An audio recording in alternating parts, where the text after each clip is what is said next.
قبل اس کے کہ خطبہ شروع کروں، آج زیارت برآمد ہونی ہے، ایک دعا میرے ذمہ لگائی گئی، وہ میں پہلے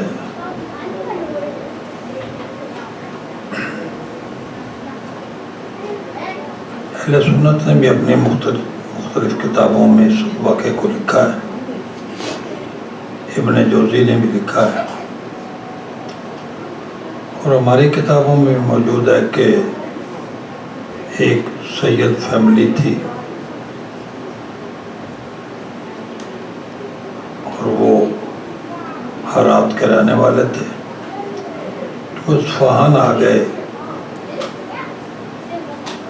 تو جب اصفہان آ گئے تو خاوند اس کا فوت ہو گیا تھا، سیدادی کا۔ تو جب وہ اصفہان آئے تو طوفان آ گیا، دو بیٹیاں بھی اس کے ساتھ تھیں، تو ایک محلے میں ہو گئی۔ محلے کے کنارے پر ایک جھونپڑی والا تھا، اس سے پوچھا کہ یہاں کسی امیر آدمی کا کوئی گھر ہے؟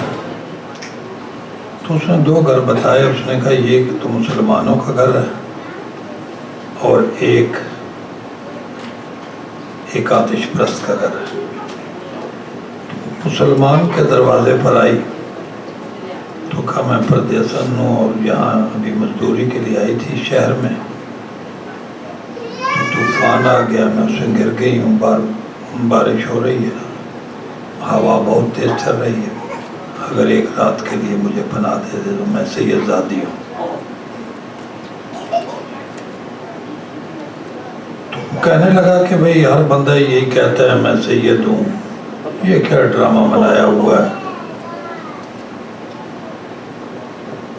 ہر بندہ یہی بات کرتا ہے میں سید ہوں، یہ سید کہنے کی کیا ضرورت ہے، تمہارے پاس کیا شجرہ ہے تمہارے پاس کہ تم سید ہو، تو کہو جو بھی کام کرو۔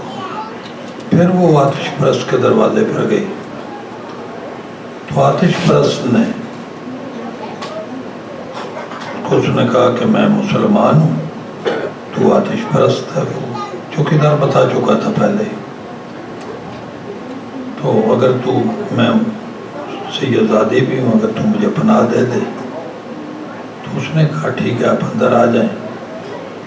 اس نے گھر میں پناہ دی، بیوی کو کہا کہ ان کے کپڑے بچوں کے بھی تبدیل کرو اور اپنے کپڑے اس مستور کو دو، اور کوئی گھر میں کوئی ان کو دودھ یا چائے کو گرم کر کے کوئی چیز دو، اور میں اتنی دیر میں کسی مسلمان سے مرغی ذبح کرا کے انہیں سے پکوا کے لے آ تو ہم تو آتش پرست ہیں، ہمارے ہاتھوں کا پکا شاید یہ کھائیں نہ کھائیں۔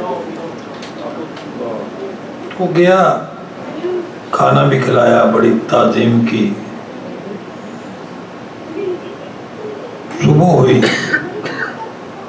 ابھی صبح نہیں ہوئی تھی، رات کا ایک وقت تھا، تو وہ جو مسلمان تھا نا، وہ باہر نکلا گھبرا کے، چوکیدار سے پوچھتا ہے تم نے یہاں کوئی مستور دیکھی تھی رات کو؟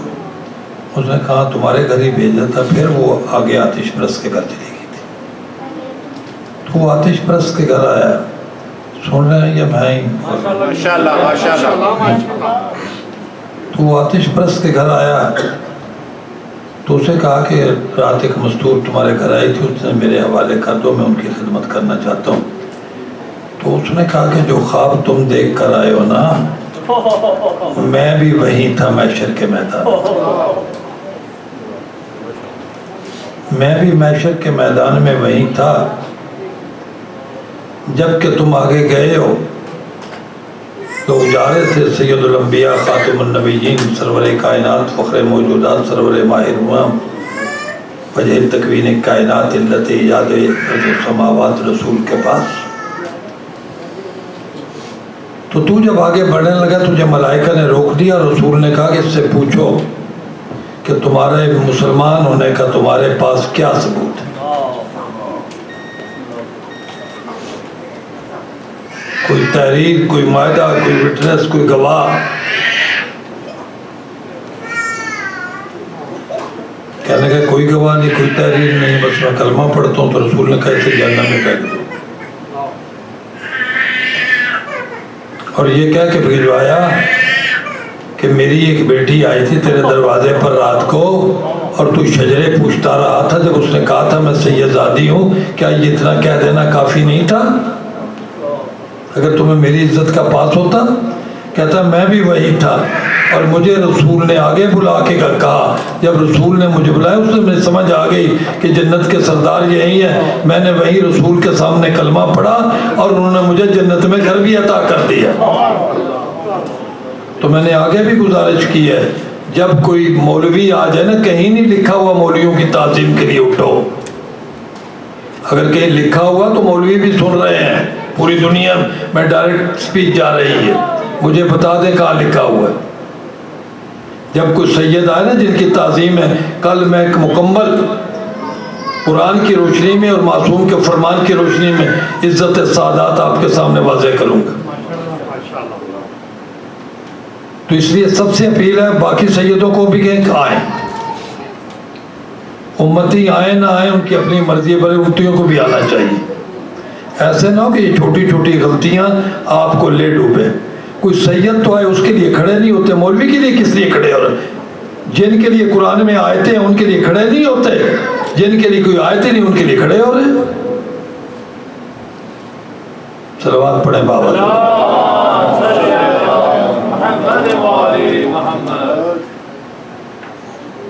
تو محمد و آل محمد کا خالق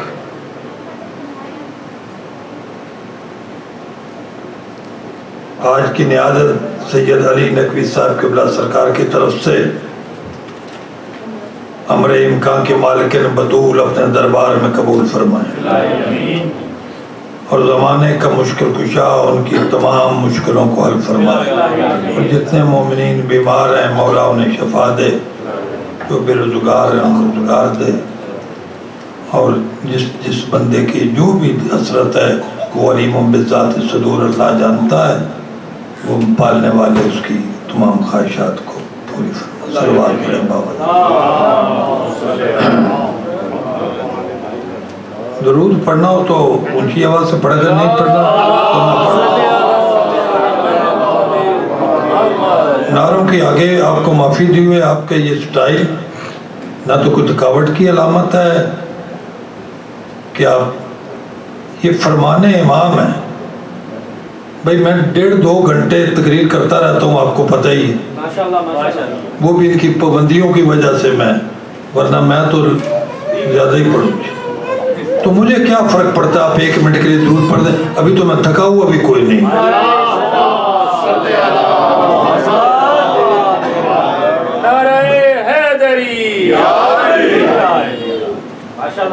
ساتویں لالے ولایت تاجدار امامت شاہ خراسان کے بابا ارشاد فرماتے ہیں، ارفعوا اصواتکم علینا بالصلاۃ طہارۃ و تزکیۃ لانفسکم، ہم پر بآواز بلند صلوات پڑھا، اونچی آواز سے پڑھا کرو، اس طرح پاک ہو جاؤ گے جس طرح نو مولود بچہ گناہوں سے پاک ہوتا ہے۔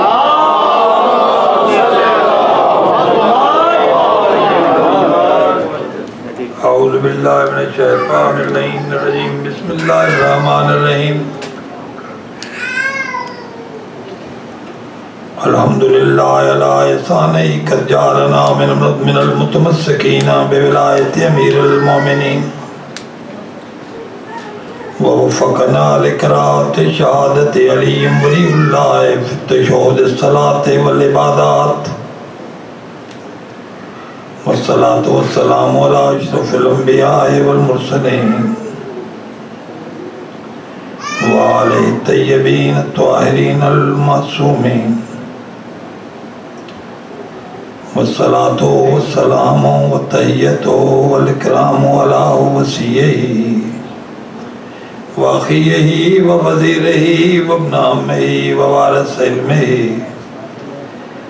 علم الاولین والآخرین، علم النبیین صالح المومنین سید الوصیین،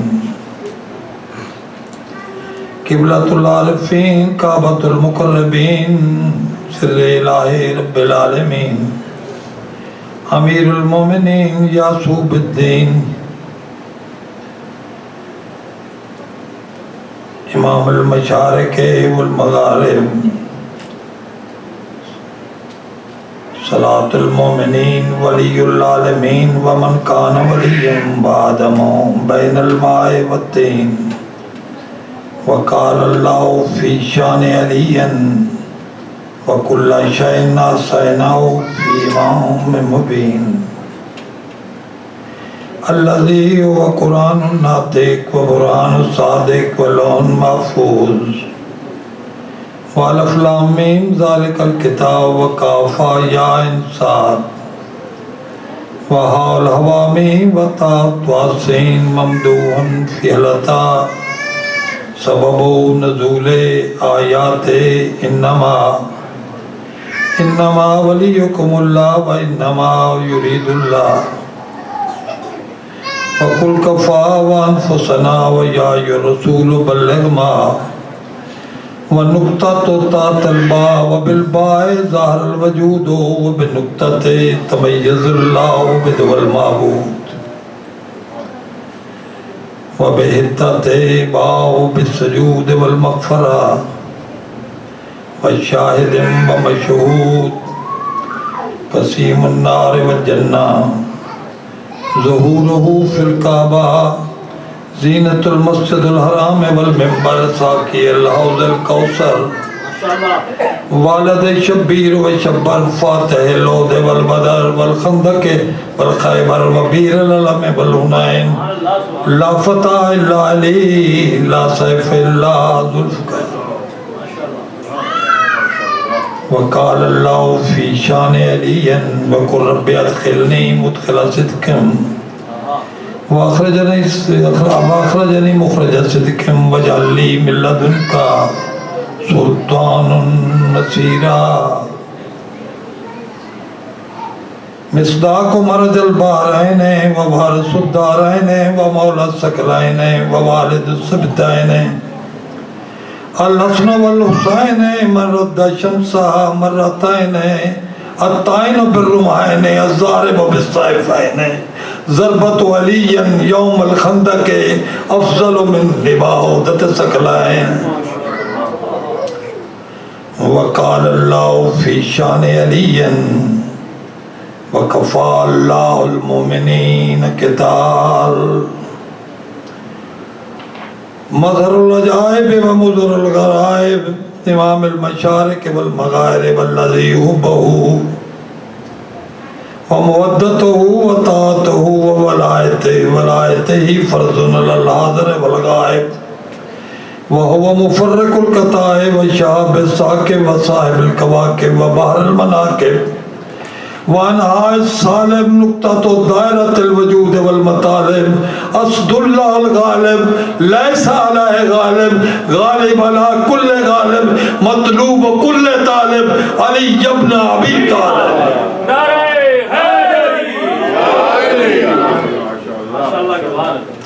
اما بعد فقد قال اللہ تعالی فی کتابہ المجید وفرقان الحمید وقول الحق بسم اللہ الرحمن الرحیم وَيَقُولُ الَّذِينَ كَفَرُوا لَسْتَ مُرْسَلًا قُلْ كَفَى بِاللَّهِ شَهِيدًا بَيْنِي وَبَيْنَكُمْ وَمَنْ عِندَهُ عِلْمُ الْكِتَابِ صلوات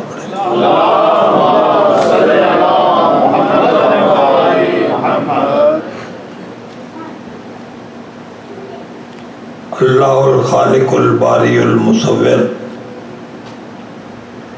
علیم بالذات الصدور مالک الملک علی العظیم ولی الحمید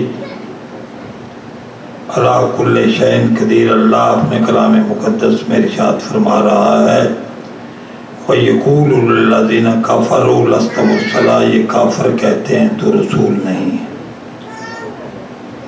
ٹھیک آیت ہی بتا رہی ہے کہ یہ ابتدائی مرحلے کی آیت ہے جب دعوت ذوالعشیرہ میں رسول نے کہا تھا کہ میں اللہ کا رسول ہوں قولوا لا الہ الا اللہ تفلحوا.